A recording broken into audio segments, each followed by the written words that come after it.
ՄԱԿ-ի քննիչների պնդմամբ իսլամական պետությունը Սիրիայում եւ Իրաքում սպանությունների, սեռական ստրկության եւ այլ հանցագործությունների միջոցով եզդիների ցեղասպանություն է իրականացնում, նպատակ ունենալով ոչնչացնել մոտ 400,000-ի հասնող այդ ազգային կրոնական համայնքը։ Սիրիայում հանցանքների հարցերով ՄԱԿ-ի հանձնախմբի նախագահ Պաուլո Պինեյրոն ասել է, որ հանձնաժողովի եզրահանգումը հստակ է՝ հանցագործությունները եզդի տղամարդկանց, կանանց եւ երեխաների նկատմամբ հավասարազոր են ցեղասպանության։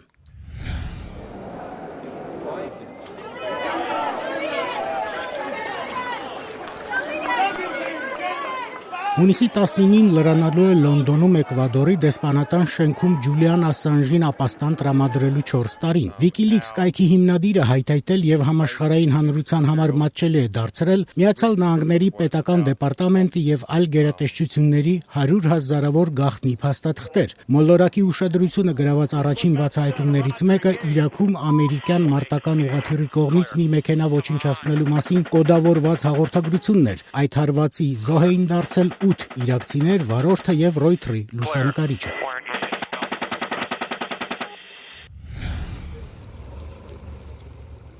Ֆրանսիացիները հարգանքի տուրք են մատուցել Մանիավի Լավանում մահմեդական ահաբեկչի կողմից դաժանաբար սպանված ոստիկանին եւ նրա քաղաքացիական կնոջը, ով ծառայել է ներքին գործերի նախարարությունում։ Հատուկ ջոկատը ոչնչացրել է ահաբեկչին։ Զույգի 3-ամյա որդին գործողության ընթացքում չի տուժել։ Ելույթ ունենալով Սանկտ Պետերբուրգում բացված տնտեսական միջազգային ֆորումում Եվրահանձնաժողովի նախագահ Ժան-Կլոդ Յունկերը իշարս այլ հարցերի անդրադարձել է Եվրոպական միությունից Մեծ Բրիտանիայի դուրս գալու հնարավորությանը, որը ներկայացվել է հանրաքվեի։ Յունկերի համոզմամբ Բրիտանիայի դուրս գալը կարող է հանգեցնել միջազգային ճգնաժամին։ Մեր բրիտանացի բարեկամներին պետք է ասել, որ ավելի լավ է նրանք ձեռնպահ մնան միությունից դուրս գալուց, որովհետև նրանց դուրս գալով կթևակոխենք էական անորոշության ժամանակաշրջան։ Այսօրվա ճգնաժամերը բավական են, հարկ չէ նոր ճգնաժամ ավելացնել։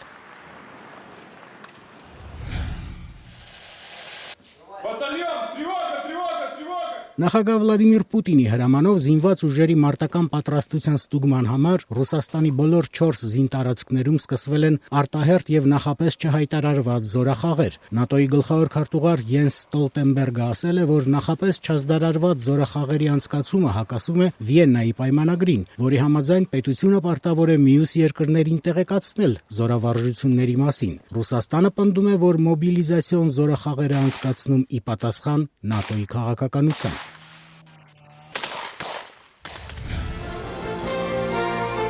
Շանհայում բացվել է աշխարհի ամենամեծ Դիսնեյլենդը։ Դրա կառուցման համար ընկերությունը ծախսել է ավելի քան $5.5 միլիարդ։